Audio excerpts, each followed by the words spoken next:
Bom dia, boa tarde, boa noite, boa madrugada, boa alvorada. Sejam muito bem-vindas a mais um episódio do Empreende Delas, seu podcast sobre empreendedorismo feminino na prática. O meu nome é Juliana Mendonça e a cada semana eu entrevisto mulheres incríveis que dividem conosco suas histórias e dão dicas imperdíveis de negócio. Só que hoje o programa vai ser um pouquinho diferente. Antes de falar sobre a nossa entrevista, já deixo meu agradecimento a cada ouvinte que tem acompanhado o programa, seja pelo YouTube, pelo Spotify ou qualquer outro agregador de podcast. Eu já disse por aqui e repito que fico muito feliz e agradecida também com quem escuta o podcast pela plataforma Orelo, que me remunera e dá um incentivo a mais para eu continuar. E eu convido a quem ainda não conhece, que não baixou, que conheça e dê uma forcinha a mais aqui para esse trabalho super top que eu tenho feito. Bom, hoje eu vou falar pouquinho, quase nada mesmo sobre negócio, tá, gente? O bate-papo nos interessa muito mais. É sobre um tema que toda mulher ama. Tá beleza? Calma. Na verdade, a conversa será sobre o que nós entendemos como beleza. Digamos assim, que vamos falar sobre como a beleza influencia as nossas vidas, na maioria das vezes sem que a gente perceba. Ficou confuso? Bom, depois dessa conversa eu acho que vai ficar mais claro. Então vamos pensar comigo. O que leva tantas pessoas a serem insatisfeitas com a própria imagem? De onde que vem isso? A gente nasce assim, com uma autorrepulsa? O que leva tantas pessoas a procurarem médicos, não procurá-las de alguma doença física, mas para fazer alguns reparos estéticos, às vezes imperceptíveis para as pessoas em geral? E o pior, né? Muitas nem saem vivas dessas cirurgias. Bom, segundo dados da Sociedade Brasileira de Cirurgia Plástica, o Brasil é o país que mais realiza cirurgias plásticas no mundo, sendo que a lipoaspiração fica em primeiro lugar. Essa mesma pesquisa conclui que nos últimos 10 anos houve um aumento de mais de 140% do número de cirurgias realizadas por jovens entre 13 e 18 anos, sendo a mais procurada a rinoplastia. Mas a ideia aqui hoje também não é criticar quem faz cirurgia, não, tá, gente? Ou procedimentos estéticos. Eu mesma já fiz vários. E por isso que eu achei tão interessante essa discussão e quis dividir aqui com vocês. É para a gente pensar melhor no assunto mesmo. A conversa de hoje é com a fotógrafa Maria Ribeiro. Ela é graduada em audiovisual, especializada em direção de fotografia pela Academia Internacional de Cinema e autora do livro Nós Madalenas. Ela já representou o Brasil na ONU Mulheres e teve o seu trabalho exposto do Brasil e do exterior e publicado em mais de 7 países.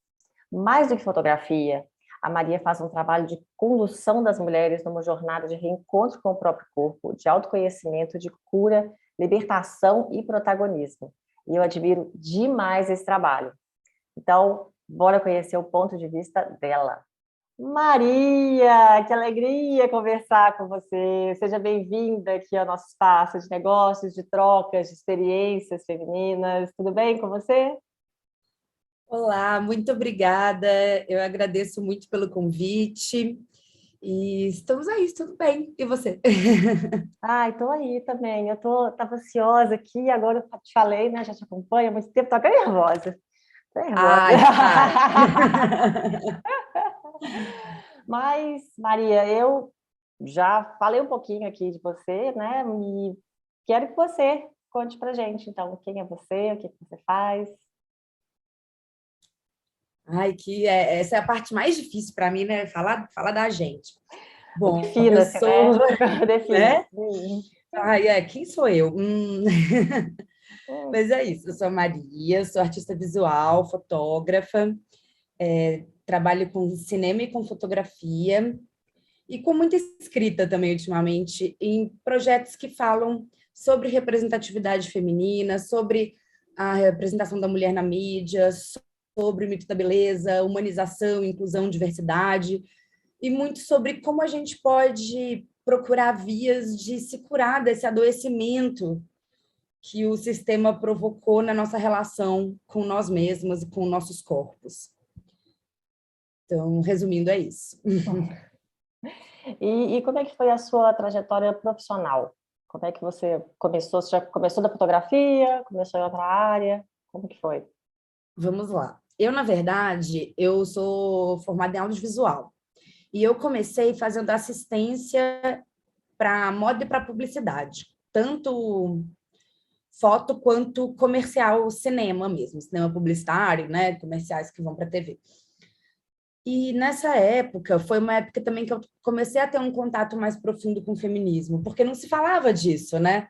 Há 10 anos atrás, 15 anos atrás. Eu comecei a ter mais contato através de grupos de Facebook, assim. Então, ao mesmo tempo em que eu comecei a ler e entender mais sobre isso, eu comecei a observar o trabalho que eu estava fazendo, né? Eu falei, gente, eu estou aqui participando dos bastidores da criação de um padrão estético que faz com que milhares de mulheres, inclusive eu na época, se odiassem seus corpos, se achassem erradas, inadequadas, entrassem em depressão, todas aquelas coisas que a gente sabe bem.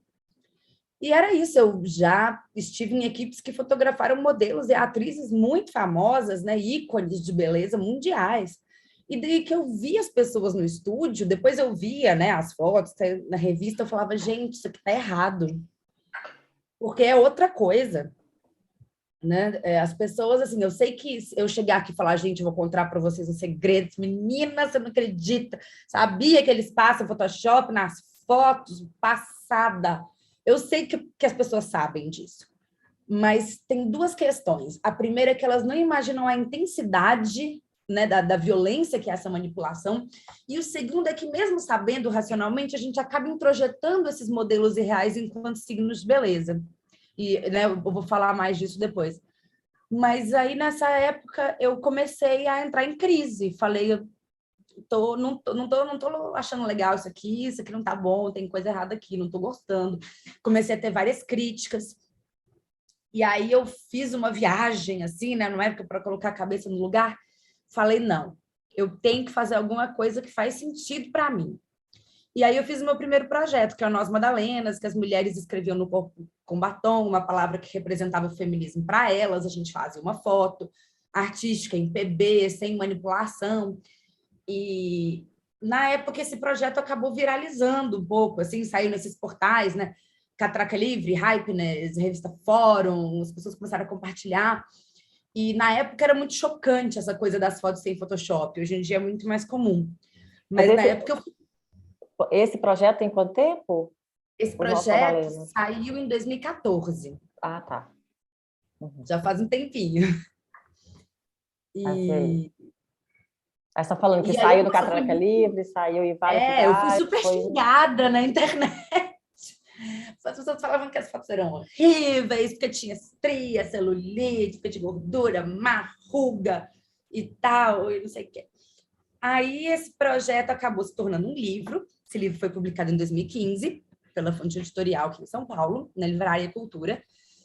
E aí eu fiz uma super mudança na minha vida, fui morar no sertão, numa comunidade quilombola, fotografar mulheres indígenas, mulheres sertanejas, né? Me engajei em outros projetos e fiz o lançamento do livro nas outras cidades. E no ano seguinte, eu recebi esse prêmio da ONU, né? Que é o Yvonne Erbitz, pela ONU Mulheres em Nova York, e fui para lá, né? Apresentar meu trabalho na ONU, no Youth Forum, fazer um videoarte com eles, e acabei passando quase que o ano inteiro em Nova York. Me engajei com outros coletivos, fiz exposições e tudo. E quando eu voltei numa super crise existencial, assim, de o que eu ia fazer, né? Porque geralmente as fotógrafas que têm projetos autorais, elas têm uma carreira comercial paralela. E eu nunca tive essa carreira. Eu fiz um projeto que deu muito certo e embarquei nessa onda. E eu já tinha entendido que o meu negócio era fotografar mulheres, né? Eu já tinha um trabalho teórico aí, já tinha lido o Limite da Beleza, já tinha procurado muitas referências, né, sobre a construção estética da mulher na sociedade, já estava fazendo uma pesquisa sobre isso, e já tinha tido a experiência de fotografar 100 mulheres no Nós Madalenas, depois mais muitas mulheres no sertão, mulheres em Nova York, na Califórnia, enfim. E eu sempre via o quanto era difícil, né, para a mulher esse lugar de ser fotografada, ainda mais para projetos que não tem Photoshop, que vão para a internet, essa relação de dor, de sofrimento com o próprio corpo. E, né, eu já queria que o meu trabalho fosse mais do que um ensaio fotográfico. Eu queria proporcionar para essas mulheres uma experiência de cura e de reencontro com o próprio corpo, de fazer as pazes com esse corpo, de entender melhor, de sentir melhor esse corpo. Então, eu comecei a aperfeiçoar um trabalho que eu já vinha fazendo desde que eu comecei em 2014, 2015, que é um trabalho de fotografia humanizada. Então, eu trouxe o que eu tenho de mais especial, assim, nas minhas vivências, eu sou da dança, né? Então, desde movimento corporal consciente, escuta, meditação, eu morei num ashram, então eu trouxe essa parte de meditação guiada, respiração, estudei aromaterapia e criei um processo de muita escuta mesmo para entender qual era a mulher que eu estava fotografando ali, quem que é essa pessoa. E aí, a partir de tudo isso e de todos esses anos, eu criei o meu trabalho agora, que são as vivências fotográficas, que são, então, um ritual criado especificamente para cada mulher, de acordo com a sua trajetória, com as suas questões, com a sua fotogenia, com o seu biotipo, né? E a gente faz todo um trabalho de reencontro, de cura, de registros ali, e depois a gente cria essas imagens juntas, né? A fotografia se torna mais uma ferramenta de cura ali. E que eu sou apaixonada por esse trabalho, né? Ele é algo que eu realmente acredito muito, que eu coloco todo o meu coração. E acho que resumidamente é isso. Mas me conta uma coisa, eu vi durante a pandemia você fazendo essa vivência à distância, é uma coisa assim, como é que funcionou isso? Então, esse projeto da pandemia, que foi pela tela, pela janela, ele não é uma vivência, ele não foi uma vivência fotográfica, ele foi um, um momento de fotografia à distância, mas para esse lugar de autocuidado, de poder celebrar que a gente estava viva e celebrar nossa existência, celebrar nossos corpos no meio daquele isolamento, do medo, do desespero, do genocídio, né, de tudo aquilo que a gente estava vivendo. Não foi essa vivência completa que eu faço presencialmente, até porque não tem como, né? Os recursos são limitados e tudo, mas foi um momento assim de conseguir criar e se conectar com outras pessoas dentro do isolamento. E foi muito interessante, porque eu acabei conseguindo fotografar mulheres em vários lugares do mundo, na Austrália, na Espanha, nos Estados Unidos, na Inglaterra, né? Mulheres que estavam do outro lado do mundo e que, em um evento muito distinto da história da humanidade, estavam passando exatamente pela mesma coisa naquele momento, estavam também isoladas, também com medo, também, né, nesse desespero que foi a Covid, isolamento, pandemia. Então, foi um projeto muito interessante, mas foi um projeto que fez sentido nesse contexto pandêmico, né? É porque eu ficava vendo no Instagram e eu ficava curiosa. Eu falava, gente, como que será que é isso? Como que se faz uma fotografia à distância? Você era mais uma diretora, assim, né? Eu ficava vendo a pessoa do outro lado e assim, como? Era isso, a gente punha um FaceTime, né? Porque o FaceTime ele tira fotos. E aí, na verdade, a parte mais difícil era a pessoa posicionar a câmera, né, do celular. Eu ficava mais para cima, mais para lá, pega um livro, apoia na prateleira, não caiu, volta. Aí depois que a câmera estava posicionada era mais fácil, porque daí eu ia dirigindo, a gente punha música, né? A gente fazia. Mas é outra coisa, é outra experiência. Foi muito mais interessante do que eu imaginei, criou possibilidades muito ricas, assim, mas é muito diferente, né? Não tem comparação com o ensaio presencial. Nossa, eu imagino. E além dos ensaios também, eu vi que vocês faziam uns workshops também. Você continua dos workshops? Eu ainda não voltei com os workshops pós-pandemia, até porque reúne mais gente, né? Na vivência somos só eu e a pessoa. Os workshops, eles são eventos coletivos. Não sei ainda quando a gente vai voltar. Mas eu faço, né, falando sobre gênero, sobre estética, sobre o mito da beleza, sobre a relação com o nosso corpo. A gente faz algumas dinâmicas. Então, é bem interessante também. Uhum. Pois é, mas aí, esses workshops são parecidos com o que você faz no WhatsApp? Porque eu entrei uma vez No no que WhatsApp? você fez. Sim, Ah, no no desafio. tá, são desafios. Não, não. O desafio do WhatsApp ele foi, na verdade, uma coisa nova. Porque é isso, né? Na pandemia, a gente teve que entender quais recursos a gente poderia utilizar para continuar se conectando. Então, o desafio ele foi para o lançamento de uma oficina online que eu fiz, que é uma oficina poética de autorretrato e autopercepção. Eu fiz uma turma ano passado e vou lançar uma turma esse ano. É uma coisa que eu acho que eu vou fazer uma vez por ano, que é dar essa oficina online, que é também tem uma introdução teórica, né? Mas tem muitos exercícios práticos, muitos rituais que você faz em casa, de uma forma muito simples, muito prática, acessível, assim, que dá para você incluir no seu dia a dia. E eu ensino alguns princípios de autorretrato, porque também é uma ferramenta muito interessante, né, de reconexão com o próprio corpo. Uhum. Então, também foi uma experiência pandêmica muito interessante, tanto que eu vou abrir outra turma esse ano, mesmo fora da pandemia, assim, do pior momento de isolamento, né? Uhum. Eu comecei no ano passado, mas eu não consegui ir até todas no final. Fiz as primeiras, Uhum. mas falei, teve que ir para a próxima eu tento. A gente vai ter outros momentos. Vamos fazendo o que dá, né? É isso, é sempre na medida do possível. Mas me conta uma outra coisa. Eu escutei algumas outras entrevistas, né, suas, e achei alguns casos assim muito interessantes que você contou. Uhum. Acho que quando você estava em Nova York, né, que Sim. você fotografou lá também e conheceu as modelos e que elas mesmas, né, se sentiam mal. É, Conta de novo. bom, Igual meus filhos, estão só fazendo a ver. então, é que eu falo muito sobre essa questão do Photoshop, né, e dos filtros agora do Instagram, que são a mesma coisa, só que mais acessíveis, então mais complicados, né? Por quê?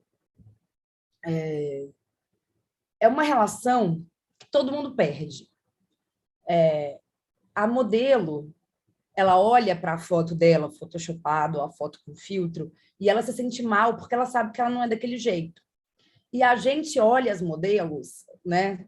Musas fitness, influencers, whatever, com aquele monte de filtro, aquele monte de Photoshop, e a gente se sente mal porque a gente acha que ela é daquele jeito. Então, todo mundo perde, sabe? A relação perde. Só quem ganha é o patriarcado e o capitalismo, né? O patriarcado porque consegue minar a nossa autoestima, a nossa força, a nossa liberdade, a nossa capacidade, enfim. E o capitalismo porque a gente compra qualquer coisa que nos promete que a gente vai parecer mais magra, mais jovem, mais dentro dos padrões estéticos, né, de alguma forma. E aí, quando eu estava morando em Nova York, eu conheci a Fabi Saba, que ela, na época, estava num projeto que chamava Todas Juntas TV, que é modelos que, na época, eram modelos plus size, mas já tinham sido modelos convencionais no Brasil.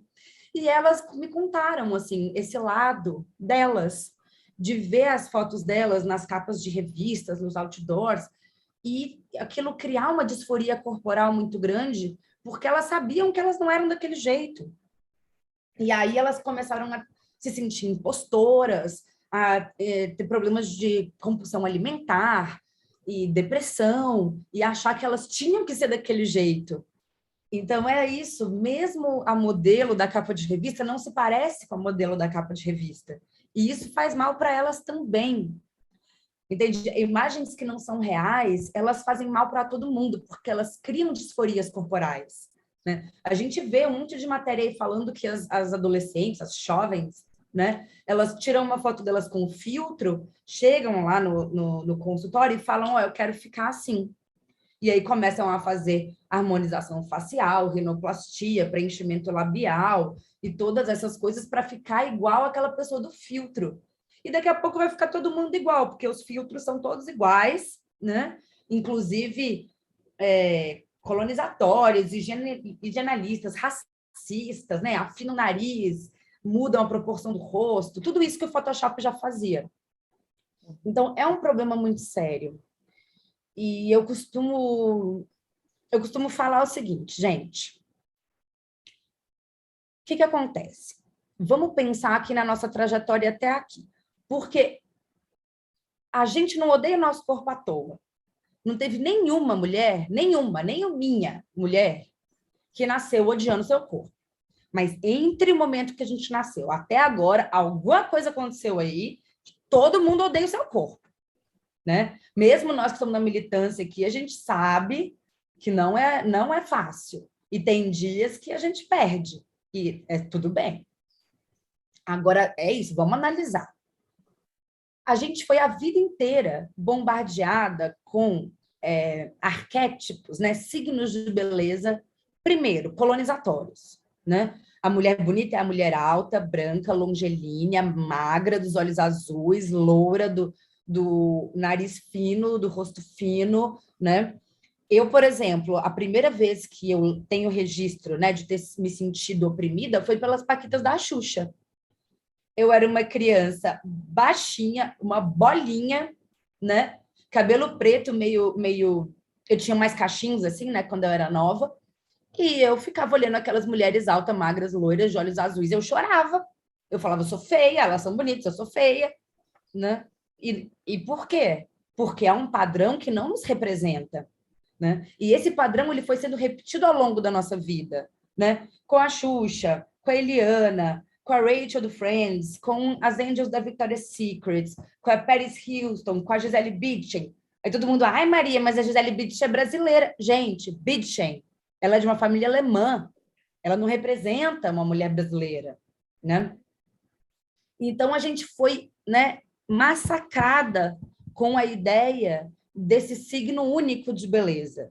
E isso já exclui, né, as mulheres latinas, as mulheres indígenas, as mulheres pretas, as mulheres asiáticas, acabou, né? Já vai todo mundo embora. E a segunda coisa é que crescemos, né, na nossa adolescência vendo imagens de corpos que não são reais, né? O meu primeiro artigo da pós foi falando exatamente isso, pegando as capas de revista dos anos 60 até os anos 2000 e mostrando como a publicidade, as capas, as matérias femininas foram transformando as mulheres em objetos cada vez mais longes da realidade, né? Aquilo que a gente vê ali não é real. E eu vi isso em primeira mão. Aí as pessoas falam, tá, Maria, beleza, mas e agora? E agora, o que eu faço? Que a gente já cresceu sofrendo essa lavagem cerebral e eu tô aqui, eu sou feminista, eu entendo essa coisa, eu quero amar meu corpo, mas eu não consigo, o que eu faço? Eu falo, calma, minha filha, respira, bora lá. Lembra uma coisa, você sofreu aí uma lavagem cerebral por 20, 30, 40 anos. Então, não é uma mágica de um dia para o outro, infelizmente, que vai resolver esse adoecimento. Essa é uma questão social, não é uma questão pessoal, né? Nós mulheres todas fomos adoecidas em relação ao nosso corpo. Umas mais, outras menos, claro, porque tem mulheres que estão mais próximas do padrão e outras que estão mais longe. Então, socialmente, é importante fazer o recorte. A mulher gorda sofre mais que a mulher magra. A mulher preta sofre mais que a mulher branca. A mulher com deficiência sofre mais que a mulher sem deficiência. A mulher mais velha sofre mais que a mulher jovem, né? Todas essas discriminações. Mas aqui no âmbito pessoal, estamos todas adoecidas. Qual que é o meu trabalho? Eu trabalho dentro de um esquema que eu costumo chamar de substituição de banco de dados. Por quê? Pensa aqui comigo. Você foi bombardeado a sua vida inteira e você internalizou no seu subconsciente imagens que representam signos de beleza. Tudo que não dá match com aquela imagem, você exclui automaticamente. Só que essas imagens são essas imagens colonizatórias, hegemônicas, excludentes, photoshopadas, né? Tudo aquilo que não é real. Por isso, quando você coloca a sua blusinha e vai olhar no espelho e vê um corpo de uma mulher viva, normal, de pele e osso, com estria, com celulite, com gordura, com marca, com ruga, whatever, antes de você conseguir raciocinar que isso é uma opressão do sistema e no seu subconsciente, aquela imagem já não deu match com aqueles signos de beleza que você internalizou e você já está sentindo rejeição pelo seu corpo. Não dá tempo de você processar todas essas informações. Você já não gostou.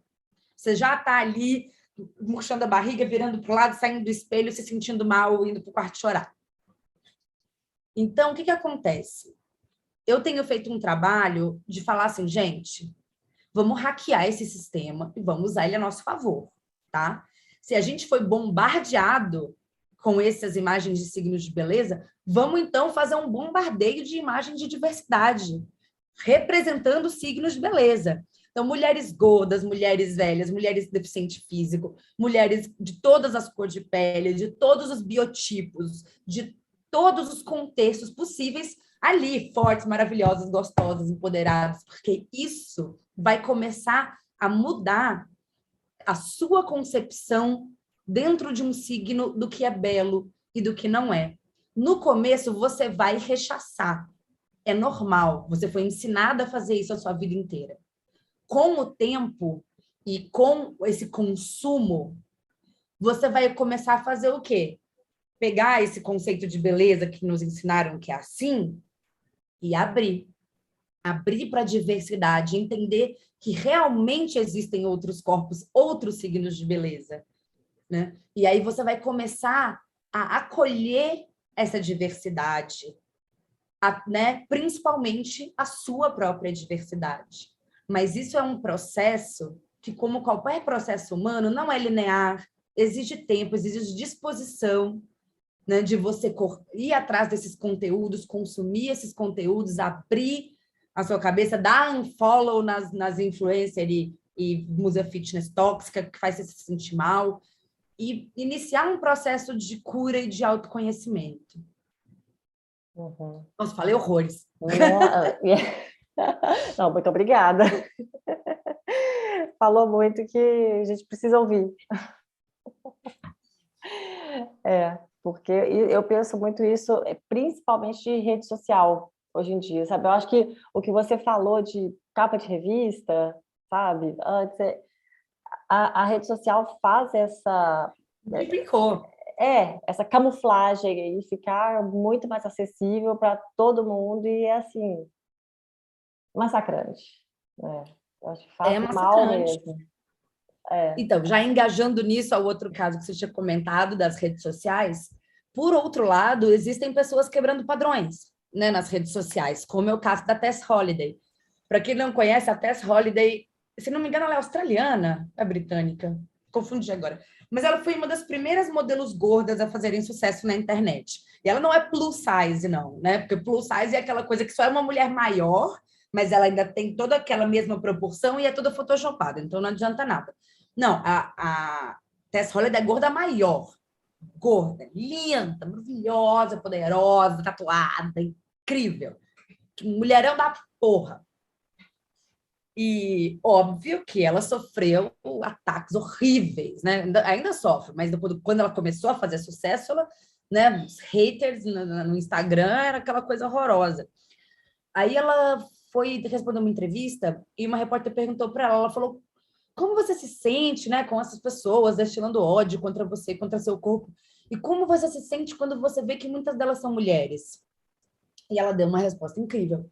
Ela falou: eu super entendo essas mulheres, porque elas passaram a vida inteira acreditando que para você ser feliz, amada, plena, bem-sucedida, realizada, etc., etc., você tinha que estar dentro daquele padrão.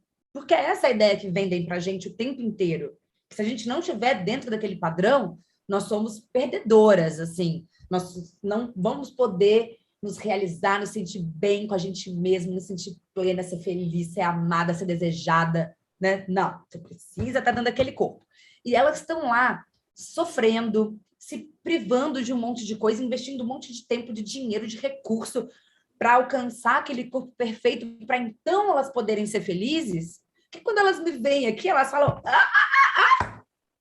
olha essa mulher gorda cortando a fila, ela tá roubando, ela tá passando na minha frente, eu tô aqui muito antes, você tá louca? Sai daí. Só que é isso, elas estão direcionando a raiva para o lugar errado, não sou eu que elas têm que ficar com raiva, é o sistema, porque o sistema mentiu para elas a vida inteira, né? Elas não precisam de nada, mudar absolutamente nada no corpo delas para serem amadas, felizes, desejadas, realizadas e plenas hoje. Elas podem ser assim agora, nesse minuto. Não precisa ser daqui a 5 quilos a menos. Não precisa ser daqui a 6 horas de academia a mais por semana. Não, é hoje. E eu falei, gente, é isso.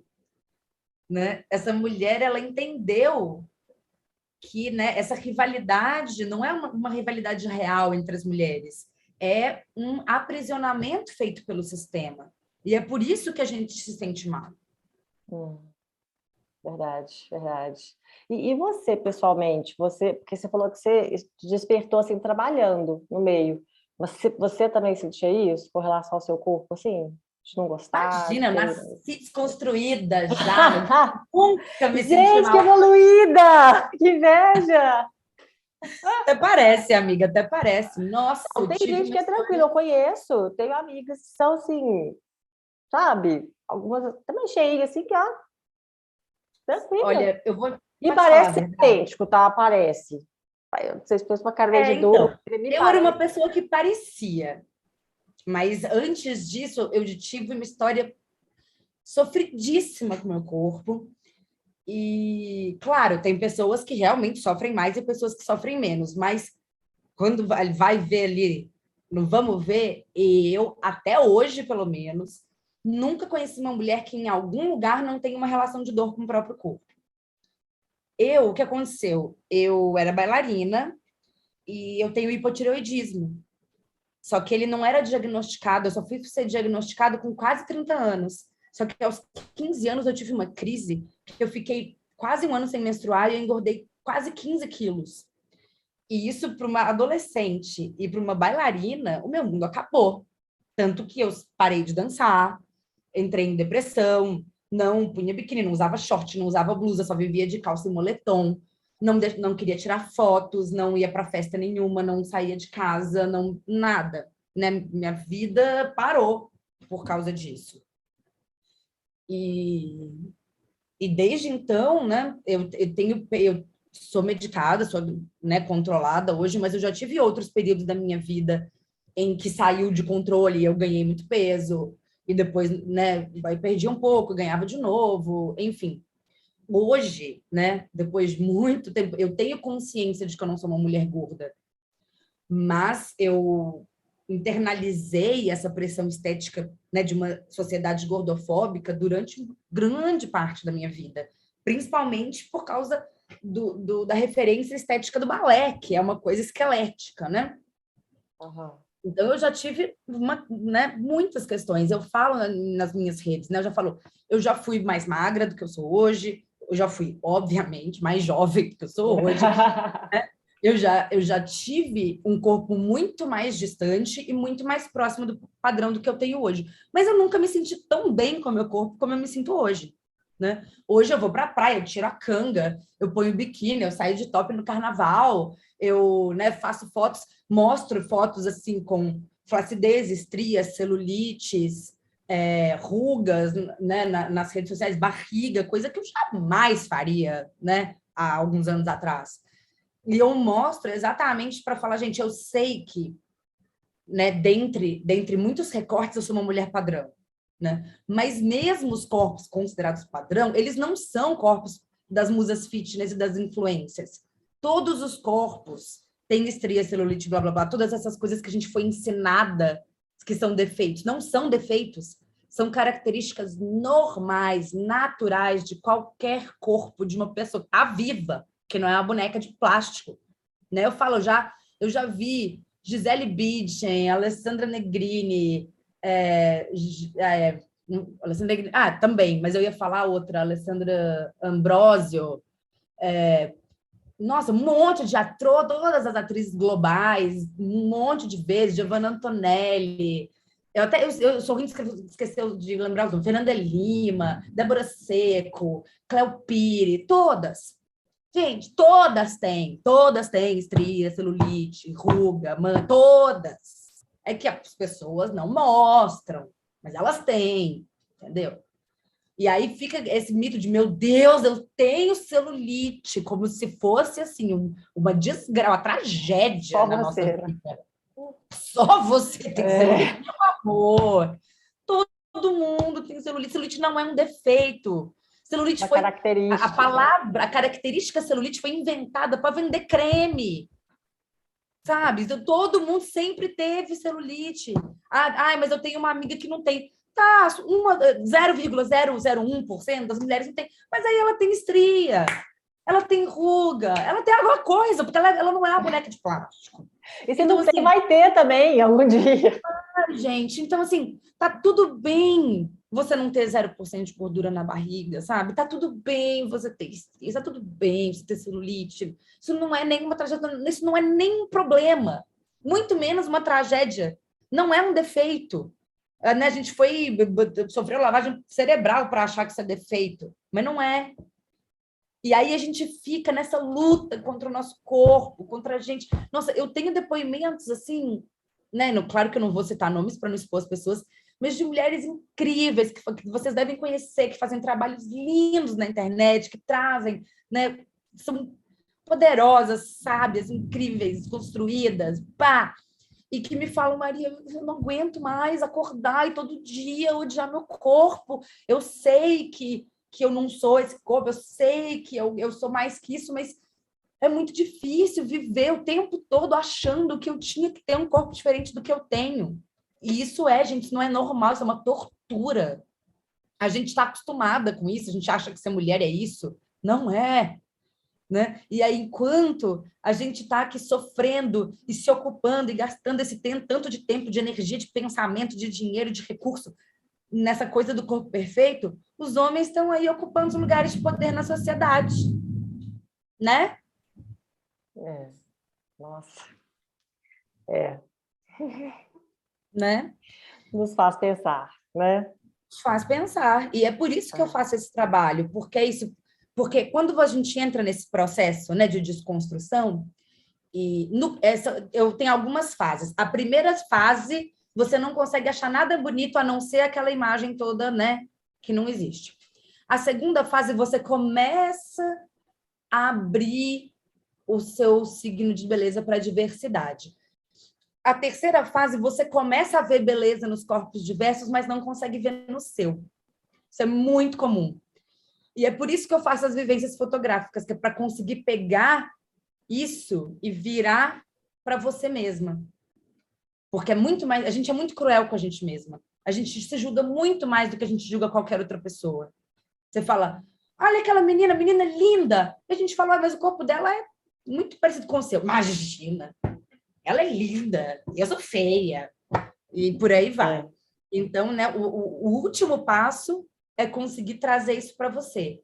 E esse é a base de todo o meu trabalho, porque, inclusive, eu abro meu livro com uma citação da Beatriz de Meno, que eu acho incrível, que ela fala: uma mulher que não se ama não pode ser livre. E o sistema trata de fazer com que as mulheres não se amem nunca. Aí você fala, pá. E aí, bom, se eu for entrar no mito da beleza aqui, a gente fica até amanhã. Mas eu vou mas resume. Eu vou falar só um trechinho. Vou falar 2 trechinhos que eu gosto muito. Eu conheci o mito da beleza por causa de um quadrinho que passou no Facebook, né? Porque aqueles quadrinhos com os escritos, frases de mulheres, não sei o quê, falando assim: a obsessão com a magreza feminina não é uma obsessão com a beleza feminina, mas sim com a obediência feminina.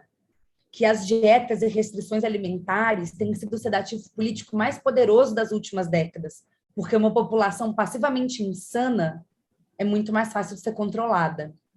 Olha, eu arrepio até hoje. Eu já repeti essa frase tantas vezes, mas ela me arrepia até hoje. Porque na hora que eu vi, eu falei, quem é essa mulher? Eu preciso ler esse livro. E aí, na época, não tinha mais a tradução no Brasil, eu arrumei um PDF em inglês, li o livro, e eu falei, gente, é isso, essa mulher entendeu tudo. E aí, né, sobre essa questão, resumindo muito, o mito da beleza, ele é um backlash do patriarcado para as conquistas femininas. Com a caça às bruxas, a introdução do capitalismo e tal, as mulheres perderam todo o capital social que elas tinham. Elas não podiam ir e vir, não podiam ter propriedade, posse, não podiam estudar, não podiam ter, né, voto, ocupar cargos, nada disso, né? Eram propriedades do pai, do marido, etc. Isso a classe média, né? A classe, né, pobre, a classe trabalhadora, a classe, né? Aí sempre não tinha mesmo, né, os direitos. mas falando aqui da classe média que tinha essa distinção de gênero. E com as ondas feministas, né, eu estou falando aqui da mulher ocidental contemporânea, ela conquistou muitos desses direitos de volta, né? Esses que eu citei: ir e vir, posse, propriedade, salário, profissão, voto, ocupar cargos, se candidatar a cargos públicos, etc. Ainda temos muito para conquistar? Temos. Mas, né, as mulheres que vieram antes de nós lutaram muito para a gente ter o que a gente tem hoje. E aí, segundo Naomi Wolf, eles falaram: ah, então tá, vocês querem ser poderosas, vocês querem ocupar cargos, vocês querem ganhar dinheiro, a gente vai minar vocês por dentro, porque você nunca vai ser bonito bastante, você nunca vai ser magro bastante, você nunca vai ser jovem o bastante, e isso vai acabar com a sua autoconfiança, com a sua capacidade de liberdade, de criatividade, porque você vai sempre se sentir insuficiente, não merecedor e incapaz, porque a gente vai acabar com a relação com você mesma através do seu corpo. E segundo ela, eu acho muito interessante isso. Ela fala que vamos imaginar aqui uma situação distópica, tá? Uma distopia. Vamos imaginar que a gente falasse: ah, então tá, quer saber? Fica. A gente não quer mais equidade salarial, a gente não quer direito de voto, a gente não quer mais liberdade sexual, não queremos nossos orgasmos, não queremos educação, não queremos nada. Pode mandar em tudo. Fica para vocês. Engole essa porra. Segundo ela, né? Se essa distopia se tornasse realidade, os padrões estéticos automaticamente iam se afrouxar. Porque o que importa mesmo, né, para o sistema, para o patriarcado, não é quantos centímetros tem a nossa cintura ou qual é a textura exata do nosso cabelo. O que importa é nos oprimir da forma mais eficaz para tirar a nossa identidade e a nossa humanidade. Então, para a gente se libertar, né, do mito da beleza, a gente precisa compreender como esse mecanismo é político, como o nosso corpo é político, e como, né, esse lugar de todas as mulheres estarem se odiando não é uma consequência, é um projeto muito bem sucedido. E eu acho que é essa consciência que a gente precisa ter para a gente começar a se libertar disso. Realmente, gostei desse ponto de vista. Gostei. Explica muito. Né? Inclusive, gente, né? Acho que eu já vou até passar para esse momento. Se você, mulher, pessoa, não leu o Mito da Beleza, faça esse favor a você mesma e leia o Mito da Beleza, da Naomi Wolf. Que, assim, é um livro que todo ser humano precisa ler. Precisa. Assim, necessidade básica. Porque é antes e depois. Então, essa é a minha primeira e mais importante de recomendação. Leia. Já é a indicação lá do final que eu ia te pedir. Eu já estou nesse momento. Eu tenho uma amiga que fala que eu pareço o Tim Maia. Ela fica: leia o livro, leia o livro. Eu falo: gente, leia o livro, vocês têm que ler esse livro. Mas quando a gente acha uma coisa assim, né, reveladora, você quer passar para todo mundo. É assim mesmo. Não, com certeza. E nessa oficina que eu dou, eu mando uma apostila com, assim, 1 milhão de referências de livro, de link, de documentário, de podcast, TED Talk, tudo que eu acho interessante. Mas, né, primeira coisa, leia Mito da Beleza. Depois eu tô precisando mesmo. Eu fiquei pensativa aqui, falei: gente, eu tenho muita coisa para entender. É porque a gente vive em rede social, né? Hoje em dia, eu não vou negar. A gente vê muita coisa, eu, pelo menos, vejo de um lado e de outro. E, assim, sabe aquela coisa: é radical demais, isso daí é demais, sabe? Então, quando a gente, sabe, pega uma coisa assim, que você começa a pensar: poxa, mas faz sentido, sabe? Pode ser radical mesmo, mas às vezes o radical é que vai dar aquela, né, estalo para que Sim. É que a gente pensa, né, radical em comparação com o quê, né? Existem muitos lugares, né, num mundo tão globalizado que a gente pode ir. Mas quando você vê, eu cheguei a essa conclusão, assim, quando você pega para ver o que essas mulheres já escreveram, toda a Beauvoir, a Virginia Woolf, a Audre Lorde, Chimamanda, né, Viola Davis, essas, né, as mulheres, né, que são mulheres de vanguarda no seu tempo, falando sobre emancipação feminina, sobre protagonismo, sobre autonomia. Você vê que já está tudo ali, elas já falaram isso muitas vezes, de várias formas diferentes, de acordo com o contexto delas. Mas está ali. Né? E você pega hoje, por exemplo, a Federici, que também é um livro que eu super indico, que é o Caliban e a Bruxa, que fala desse contexto, como a caça às bruxas e a introdução do capitalismo foi uma violência de gênero muito grande. E ela dá uma base histórica para o momento que a gente vive hoje. Então, se você vai ler mesmo, porque é isso, as redes sociais, elas são sempre uma faca de dois gumes, porque você vê gente discutindo sem nunca ter ido atrás e lido muito as mulheres superficial, que né? fazem esses conceitos. Muito distorcido, muito superficial, muito comercial. Mas se você for lá, abre o livro, abre lá o Segundo Sexo, abre lá a Força das Coisas, abre o Teto Todo Seu e lê, que está lá. Assim, né, esses conceitos, as mulheres elas já perceberam isso há mais tempo. Só que o sistema ele sempre dá um jeito de distorcer, de apagar, de minimizar, né, de abafar, para falar, não, elas são loucas, essas feministas, histérica, louca, radical. Né? Gente, só um parênteses aqui, porque isso é uma coisa que me deixa numa revolta, porque as mulheres... Olha o homem.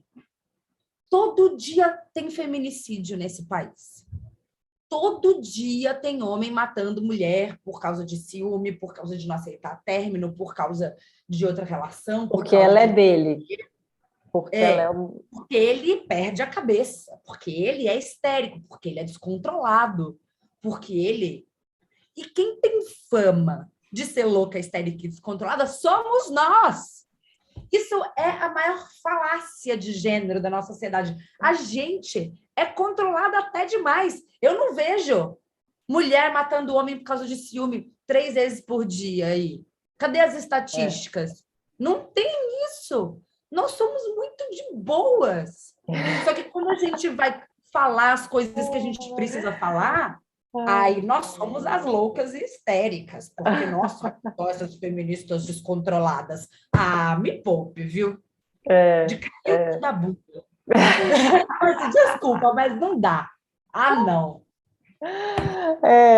Não, e tem aquilo que a rede social faz também, né? Você falou, tem 1000 casos contra a mulher, aí eles vão lá e acham um contra o homem. Mas olha só, viu? Coitado, a mulher matou o homem também. Todas essas feministas aí. Olha, essas tudo feministas. doida. O mundo tá A cada acabando. 11 minutos, uma mulher é estuprada no Brasil, mas o filho do primo do meu vizinho, você não sabe o que aconteceu com ele, menina. Eu falo, Sofre muito. Toda regra tem a sua exceção, mas a regra não é do homem sofrer, ser assassinado pela esposa ciumenta. Não é essa a regra. Não, né? Você vê as estatísticas, você vai ver que não é. Então, assim, eu não estou aqui... Importante também não sei isso. Eu não estou aqui falando que toda mulher é boazinha, maravilhosa e perfeita, não. Toda mulher é suscetível à corrupção pelo poder, ao egoísmo, ao orgulho, porque vocês, homens, não detêm o privilégio da condição humana, tá? Mulheres são humanas também. Então, eu não estou falando aqui que toda mulher é boazinha, que todo homem é malvado. Eu estou falando de uma situação social que foi baseada em muito tempo de patriarcado, em muito tempo de opressão de gênero e que cria uma estrutura misógina que coloca as mulheres numa situação vulnerável, em coletivo. Eu não estou falando do filho do primo do seu vizinho. Eu estou falando de uma estrutura social. E isso é muito importante, porque as pessoas sempre distorcem, né, as coisas. Sim, verdade. E voltando não, né? Continua mais ou menos do mesmo assunto que a gente vai dando volta. Porque quando você falou da questão do capitalismo, sabe? E de como que também o sistema se apropria né, dos movimentos que são criados, sabe? Eu acho, eu vi, foi uma entrevista sua mesmo. Você deu exemplo de, acho que foi das negras com cabelo, não é? Pois é. Então, é isso. A gente vive num mundo muito contraditório, porque é isso, o capitalismo ele traz muita contradição. Porque ao mesmo tempo que estamos lutando contra o capitalismo, estamos inseridas dentro de uma sociedade capitalista. Você precisa de dinheiro para pagar o seu aluguel, para pagar o seu boleto, para pagar a sua comida, para pagar o que você veste. Então a gente tem que lidar, infelizmente, com o capitalismo. Mas o capitalismo, ele não tem causa. O capitalismo não tem escrúpulos, ele não tem um lado. Ele faz o que for lucrativo naquele momento, dentro daquele espaço. O exemplo, por exemplo, desse movimento das mulheres pretas de se reapropriarem dos seus cabelos naturais, uma coisa profunda, importantíssima, resgatando a ancestralidade e tal. Aí, o que acontece? Vem um monte de empresas que nunca ligaram para diversidade, sustentabilidade, nada disso, e lançam 300 mil linhas de produtos para cabelos crespos naturais. Da mesma forma em que eles vão tirar todos esses produtos de linha no momento em que isso parar de ser lucrativo, né? Aí a gente tem o Pink Money, a gente tem Black Money, a gente tem aí companhias gigantes falando sobre diversidade, sobre inclusão, sobre representatividade, mas isso é marketing, né? E eles estão se apropriando dessas pautas porque essa é uma pauta que está em alta nesse momento. A partir do momento que se deixar de ser lucrativo, eles não querem saber. O capitalismo não tem lado, ele não tem causa. Ele vai estar ali pelo dinheiro. Por isso que é importante a gente ficar muito atenta, né, no que está acontecendo, nas apropriações que estão acontecendo. Mas isso é uma questão muito complexa e contraditória. Eu vou dar um outro exemplo que eu costumo usar. A Miss Universo foi uma mulher preta pela primeira vez na história. Aí você vai me falar, o que você acha disso, Maria? Eu vou falar, eu tenho duas opiniões. A primeira é, o fato de existir um concurso de Miss Universo onde as mulheres são julgadas pelo corpo delas, com fita médica, como se elas fossem um pedaço de picanha na vitrine do açougue, é ultrajante para mim. Isso é objetificador, é desumanizador, é assim, o horror, uma desgraça, a idade da pedra do feminismo. Mas você E não mais acha uma forma de estabelecer padrões, né? De mostrar para todo mundo, definir aqui, ó, padrão é esse aqui. Tudo de ruim. Mas alguém vai Tudo de falar, mas ruim, Maria, tudo de ruim. você não acha super importante para as mulheres, para as meninas negras que sempre cresceram sofrendo racismo e sendo chamadas de feias, verem que uma mulher negra é considerada a mulher mais bonita do mundo? Isso não vai criar representatividade, não vai criar pertencimento? Vai. Entende? Então, é cheio de contradições. Você vê uma mulher negra na capa da Forbes, isso não vai criar representatividade? Vai. Agora, você ir lá e pegar pessoas, né, milionárias dentro de uma estrutura capitalista e glorificar essa estrutura, indo colocar na capa da Forbes, não é um serviço? É. Então, o capitalismo ele tem muitas contradições, e esse é um assunto que vem trazendo debate dentro, né, de grupos e comunidades há muito tempo. Porque é isso. Essa apropriação, ela cria representatividade, cria pertencimento, mas, na essência, ela é prejudicial, ela é um desserviço. Então, assim, né, é o que eu falo, num mundo ideal, eu, Maria, ia lá, ia falar, não existem mais concursos de beleza. E de um minuto para o outro vai acabar os concursos de beleza. Eu, Maria, consigo fazer isso? Não. Então, já que existe concurso de beleza, se uma mulher negra está sendo considerada bela e está fazendo com que um monte de meninas que sempre sofreram bullying por racismo e se achavam feias e eram chamadas de feia na escola, conseguem ter uma relação melhor com o próprio corpo, é isso que a gente tem para hoje. A gente pega, né, como dizem, I'll take the win, né? Eu vou falar dos males o menor, né? Porque a gente tem que entender e aceitar o que eu tenho para hoje. Eu vou continuar advocando contra os concursos de beleza para sempre, até eles acabarem, né? Mas é isso, a gente Aham, precisa também entender essa questão da representatividade. E isso é super complexo. é verdade.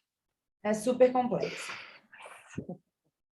É, mas agora, então, vamos passar Hum. para aquele ponto da, como é que eu digo assim, é porque eu ia falar autoestima, mas não é autoestima, sabe? Do gostar, da gente se cuidar. Porque tem muita mulher Uhum. que fala isso, não, eu gosto do meu corpo, assim, eu me cuido, eu se cuidar, assim, ai, assustei aqui, a minha gata que passou, desculpa. Ai, adoro gatinhos.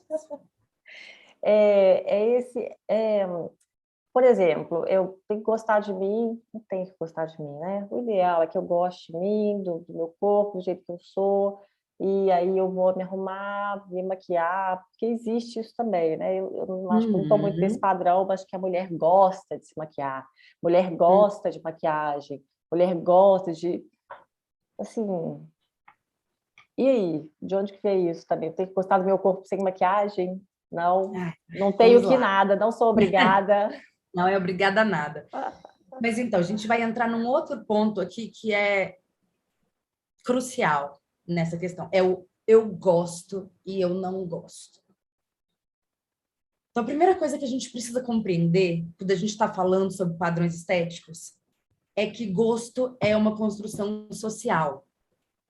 A gente acha que o gosto é uma coisa que vem do fundo da nossa alma, assim, que expressa a nossa identidade, a nossa individualidade. Eu sinto muito dizer que não é. Talvez algumas coisas são, eu gosto mais de azul do que de rosa, gosto de roupa preta, eu gosto de roupa amarela. Ok. Mas quando eu estou falando do nosso corpo, de padrões estéticos, você não é livre para gostar ou não gostar do que você quer. Eu sinto muito dizer isso, mas é a verdade. Nós não crescemos numa bolha a vácuo, onde você foi desenvolvendo os seus gostos assim pela pureza e a poesia do teu ser. Não, você cresceu dentro de uma sociedade que te incutiu e te ensinou e te influenciou e te bombardeou e te incluiu em uma série de contratos sociais, valores, o que é certo, o que é errado, o que é legal, o que é ilegal, etc, etc, etc, o que é bonito e o que é feio. Tá? Você aprendeu isso na sociedade. A forma mais simples de você comprovar que beleza é uma construção social é você entender que ela muda com o tempo e com o espaço. Olha qualquer museu que tem obras da Renascença. Você vai ver que as musas renascentistas são mulheres que são consideradas, hoje, seriam consideradas extremamente fora do padrão. Né? E aí isso tem ligação com várias questões políticas, econômicas, sociais. Exemplo, as mulheres brancas, muito brancas, pálidas, quase assim, chegando à doença, eram consideradas as mulheres mais bonitas na Idade Média, porque era uma questão de status. Se você era pobre, você trabalhava no campo. Se você era rica, você ficava dentro de casa. Então, a pele alva era considerada a beleza. Hoje em dia, as mulheres fazem bronzeamento artificial para pôr marquinha de biquíni. Porque você ter tempo de não estar trabalhando dentro do escritório e se bronzear também é uma questão de status. Na Idade Média, as mulheres mais gordas eram consideradas mais belas também por uma questão de status, porque a trabalhadora do campo ela não tinha essa fartura, essa abundância alimentar. A fartura era da burguesia, da nobreza.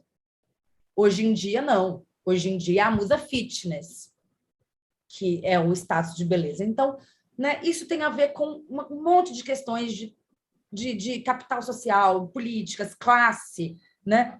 Que, né, se você pega, por exemplo, a História da Beleza do Figarello, que é um acadêmico que estudou isso muito, ele explica muito essa questão. Agora, um outro exemplo, as comunidades matriarcais. Os sinais de velhice eram considerados belos e desejáveis, porque isso significava que a mulher estava se tornando uma entidade, né? Ela estava adquirindo poder e sabedoria com o tempo. Nessas comunidades, a hora que a mulher para de menstruar é a época em que ela está mais poderosa, porque ela não precisa mais devolver energia para a terra. Ela guarda a energia para ela. Né? E essas comunidades, elas não são cristólico, católico-cristãs. Elas são comunidades matriarcais, né, que tinham uma outra relação com Gaia, com Pachamama, né, com uma outra forma de espiritualidade. Então, elas acreditavam que ela estava próxima da Terra, que ela estava ali compartilhando da sabedoria da Terra. Então, ela estava se tornando uma matriarca, uma entidade, uma mulher respeitada, né, na comunidade. Já a mulher ocidental, né, ela não pode envelhecer, a velhice feminina é extremamente estigmatizada, também por uma série de questões. Então, gente, beleza é construção social. Vou dar um exemplo que é super polêmico também. Pelos. Ai, porque eu me depilo porque eu gosto, porque é o meu gosto. Eu não me depilo para o outro, eu me depilo porque eu me sinto mal se eu não me depilo. Eu boto fé que você se sente mal. Eu não estou dizendo que você está mentindo, de forma alguma. Eu comecei a depilar com 11 anos e passei a vida inteira depilando e eu me sentia suja se eu não tivesse depilado. Eu podia estar em casa de calça comprida no inverno, eu me depilava porque eu me sentia mal, me sentia masculina, me sentia desleixada, me sentia suja, me sentia incomodada, me sentia estranha. Tá? Eu sei do que você está falando. Eu não estou dizendo que você está, né, inventando isso. Eu sei que é real. Mas agora vamos voltar aqui comigo. Por que a gente foi ensinado a gostar de pegar uma cera quente, colocar na nossa virilha e arrancar os nossos pelos com uma dor assim, que nada na vida justifica essa dor, gente. Eu, pelo menos, sofria assim, e depois ainda empipocava, encravava. Era um sofrimento sem fim. Vamos pensar. Nós crescemos numa sociedade onde a gente não via mulheres com pelos. Em lugar nenhum. Na nossa casa, na nossa família, na televisão, nas novelas, na propaganda, nas revistas, nos filmes. Nunca vi. Nunca. Fui ver a primeira mulher com pelo, já era adulta. Fiquei em choque. Falei, nem na propaganda de Gillette. A mulher já tinha que estar raspada, porque o mundo vai acabar se aparecer um pelo numa propaganda de Gillette. Os filmes, as séries, Lost, não sei onde, as mulheres estão perdidas numa ilha deserta, elas não têm o que comer, elas não têm o que beber, mas deve ter uma clínica de depilação atrás do arbusto, né? The Walking Dead. Pelo. O Walking Dead não cresce um pelo numa época que não existia depilação a laser. Eu gostaria de deixar isso claro. Então, assim, a gente teve zero referência, gente, zero referência. A gente nunca viu uma mulher com pelo. Como que você vai gostar? É óbvio que você não gosta, meu amor. E não é culpa sua. Você foi ensinada a não gostar. Você foi ensinada a se sentir mal com pelo. Você foi ensinado a olhar para o pelo e achar uma coisa masculina, uma coisa desleixada, uma coisa nojenta, uma coisa não sexy, uma coisa... todos esses adjetivos. Mas não é uma coisa natural da mulher. Não é uma coisa natural só. Se cresce pelo no seu corpo, o pelo é natural na mulher. Não é uma coisa masculina. Você não é mulher? Você não tem pelo? Então é uma coisa feminina. Entende? Eu não estou falando aqui que você nunca mais pode se depilar. Você vai entender a sua relação com o seu corpo. Mas compreenda que isso não vem de você, que isso não é natural seu, que isso não é natural da mulher. Assim como não é a maquiagem, assim como não é fazer unha, assim como não é usar salto alto, assim como não é nenhuma dessas expressões dessa feminilidade ocidental, capitalista, contemporânea. Eu tô falando que você nunca mais vai poder usar maquiagem? Lógico que não. Eu mesma pus um trem aqui hoje que eu tô meio doente. Mas você não deve se sentir obrigada. E você não deve se colocar num lugar onde você naturaliza isso. Porque o problema é, por exemplo, se você for numa entrevista de emprego, você tá lá maquiada de salto alto, de unhas feitas e tal, e a outra mulher não tá. Ela não vai conseguir esse emprego. Se você vai numa reunião e você não tá assim, as pessoas não vão te respeitar, elas vão te julgar. Elas vão te estigmatizar porque você não está expressando a feminilidade daquela forma. E isso é uma violência de gênero, porque os homens não são estigmatizados dessa forma. Então, é muito importante a gente entender essas construções sociais. De novo, eu não estou dizendo que você é proibida de manifestar esse tipo de feminilidade. Cada uma entende aos poucos a sua relação com o seu corpo e cada uma também escolha suas batalhas. Não vai ser ao mesmo tempo que você vai, né, se livrar de tudo. Eu faço experiências no meu corpo, eu trabalho com isso. Então, eu parei de depilar, eu voltei a depilar, eu raspei minha cabeça, eu voltei a ter cabelo, eu raspei de novo, eu comecei a mudar a forma como eu me expressava a minha feminilidade, como eu me relacionava para o meu corpo, para eu mesma ser o meu próprio experimento. E eu entendi as violências que a gente sofre dentro dos limites, né? Eu aqui, mulher branca, sem deficiência, sem ser gorda, etc. Mas o que eu queria dizer é isso: entenda as construções sociais que direcionam as suas escolhas. Porque só você entendendo que nós não somos livres para fazer essas escolhas é que você vai começar a ser realmente livre para fazer as suas próprias escolhas. É isso. Uau! Ok, ok. Olha, eu ainda estava pensando aqui em fazer uma pergunta sobre negócios, mas eu até já desisti. Foi muita informação, foi muito conteúdo. Não, se alguém tiver alguma dúvida de negócio, eu deixo para você, assim, para contato direto, porque Me mandem, porque eu sei que é muita informação. Mas eu ainda quero que você fale assim, a sua dica cultural. Você já falou do mito da beleza, mas tem mais alguma dica ou Tem. filme? Às vezes um filme, uma série, não sei, sem ser livro. Mas se for livro também, Sim, ok. sim, pode ser. Bom, eu falei da Silvia Federici também, que é o Caliban e a Bruxa. É um livro mais pesado, assim, histórico, antropológico, filosófico, mas muito bom para quem se interessar. Nanette, que é um especial da Hannah Gadsby, que está na Netflix, maravilhoso.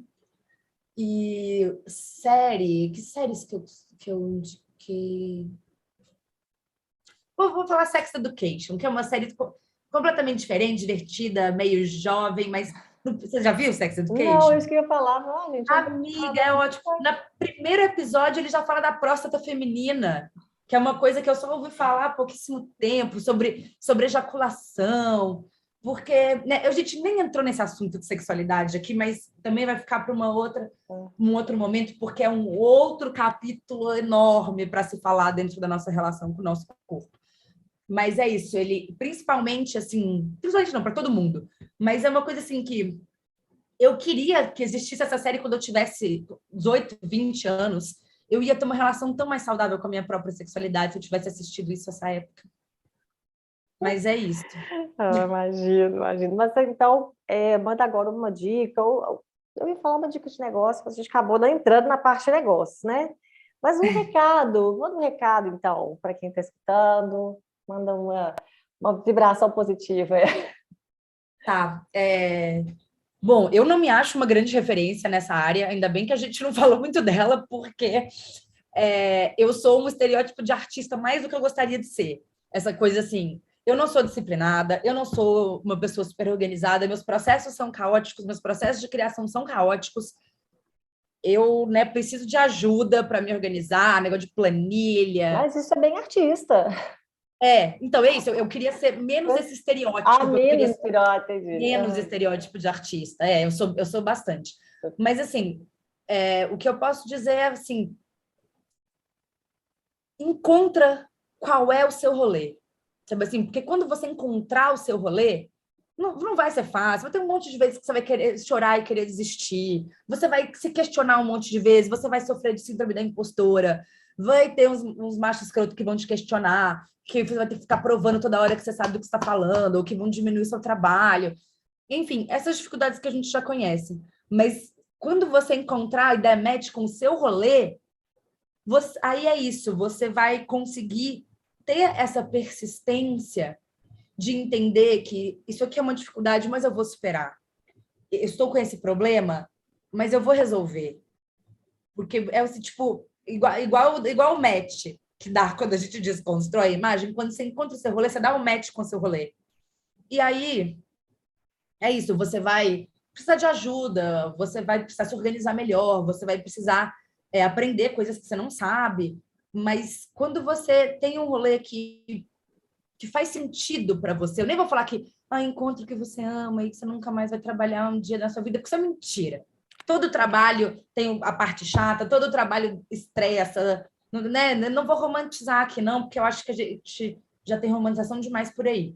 Mas se o rolê faz sentido para você, eu acho que é o que vai fazer você conseguir resolver os problemas, conseguir aprender as coisas que você precisa aprender, conseguir lidar com as decepções, entende? Porque quando você está fazendo um rolê externo, para o outro, que não está reverberando, aí você não dá conta, aí você vai desistir, daí você vai desesperar, e daí você vai achar muito difícil, achar que tem muito problema, e não vai para frente. Então, assim, se eu posso dar uma dica, é essa. Encontre um rolê que faz sentido para você. Gostei. Tenho aprendido demais com vocês, com as entrevistadas. Nossa, demais. Só dica boa. Oh, que bom. Eu tenho que assistir mais episódios agora. Pois é, ouvir, né? Muita Eu sou coisa boa. velha. Mas agora fala seus contatos. Então, para quem não te conhece, quiser te seguir, conhecer seu trabalho maravilhoso, que eu amo. Ai, lindes. Vamos lá. Instagram, né, que é o principal, Maria Ribeiro _foto, com PH. Fiz um TikTok agora, vamos ver se vai dar certo, aquelas assim, mesmo endereço do Instagram. E tem meu e-mail, que é contato@mariaribeiro.me. Uhum. É isso, mas o mais fácil é o Instagram, gente, que é onde está a maior parte do meu conteúdo, onde tem gente para responder o tempo todo. Se ficou alguma dúvida aqui, alguma pergunta, algo que não ficou muito claro, ou algum tema que gostaria que eu abordasse, né, pode mandar no direct ali do Instagram, que eu vou receber com certeza. Eu acho que eu mesma vou mandar, porque eu estava doida para saber, porque eu escutei uma outra entrevista sua que você falou que fez um branding, um curso, uma mentoria. Não, o que foi? Você não fez um. Para saber como se posicionar no Instagram e tal. Eu falei, gente, como será que é isso? Mas isso faz muito tempo, amiga. Hoje em dia deve existir coisas bem mais atualizadas do que isso. Porque na época eu usava o Instagram como se fosse meu site, era um portfólio. Tinha as fotos lá do meu trabalho e era isso. Aí a pessoa olhou e falou: não, isso aqui tá errado. Eu falei: como assim? Ela falou: não dá para saber quem é você, ninguém tá se conectando com a pessoa, com o artista por trás desse trabalho. Não tô vendo uma foto sua. E eu falei: mas para que as pessoas querem saber quem eu sou? Para que as pessoas querem ver foto minha? Para que as pessoas querem saber de mim? E aí eu fui entendendo que as redes sociais elas servem para isso, para as pessoas entenderem quem é a artista, quem é a pessoa por trás dos trabalhos. Se elas quiserem ver meu portfólio, elas entram no meu site, que ninguém quase não entra. Não é isso que as pessoas querem ver. Que ótimo, adorei. É isso. Ai. E aí, se vocês entrarem no Instagram, gente, tem lá o link da bio, aí tem lá link para, se você quiser receber as newsletters que eu escrevo, se quiser entrar no grupo de Telegram, se quiser acessar as outras coisas, está tudo lá, tudo bonitinho. Porque é isso, cada um né, tem um que gosta mais do YouTube, o outro gosta mais do Telegram, o outro gosta mais de receber e-mail, então tem lá as opções, vocês escolhem. E é isso, estamos juntas. Bacana, legal demais. E, Maria, muitíssimo obrigada. Amei. Eu que agradeço. Muito obrigada pelo convite, pelo espaço. Estamos sempre aí. Amei, foi muito bacana, adorei. Nem consegui perguntar tudo que eu queria. Em alguns momentos fiquei também pensando, assim, você fala, isso está acontecendo com muita frequência aqui, inclusive. As entrevistadas falam, eu falo, eu fico assim. Aí eu começo a pensar, aí eu esqueço o que eu queria falar. Mas isso é bom, né? É uma coisa boa. Eu vou pensando, é muita novidade, sabe? Muita gente diferente, tá? Não, tá fantástico. Só no final do dia, que eu vou processar, sabe? O que acontece, assim. Eu penso, nossa, eu devia ter falado aquilo, perguntado aquilo. Mas agora já foi. A gente deixou fluir. Parabéns pelo trabalho, parabéns pelo podcast. Obrigada. Maravilhoso, essas iniciativas são incríveis, esses espaços são incríveis. Então, muito obrigada. Obrigada e parabéns também pelo seu trabalho, por tudo que você já conseguiu até hoje. Já vi que foi um monte de coisa bacana. E funciona, o seu trabalho ajuda demais. Eu amo seguir, ver e tentar me superar aí todo dia, porque... É isso. É só isso que eu quero ouvir. Obrigada. É lindo, lindo, lindo. Parabéns. Tá ótimo, querida. Então, muito obrigada. Um grande beijo para você. Beijo pra você. Lindezas que me escutam até aqui nesse finalzinho. Muito obrigada pela força. Espero que esse episódio, na verdade, que esse podcast todo, esteja ajudando aí a sua vida de alguma forma. Então, dá uma forcinha, vai, manda o link para alguém, manda em algum grupo, fala bem do projeto. Essa é a melhor forma desse podcast crescer. Bom, e não esquece também de nos seguir lá no Instagram, que é o @empreendedelas, do Twitter também, que é o mesmo nome. E se quiser saber mais, acesse o site, que é o empreendedelas.com.br. E aí de lá você pode acessar o blog, que tem umas matérias bem bacanas, e entrar em contato pelo formulário que está lá. Bom, eu fico por aqui. Eu te espero no próximo episódio com novas histórias de mulheres sensacionais. E aí sim, muitas dicas de negócio. Assim seguimos em frente, porque para sobreviver nesse mercado, a gente tem que ter peito. Até a próxima!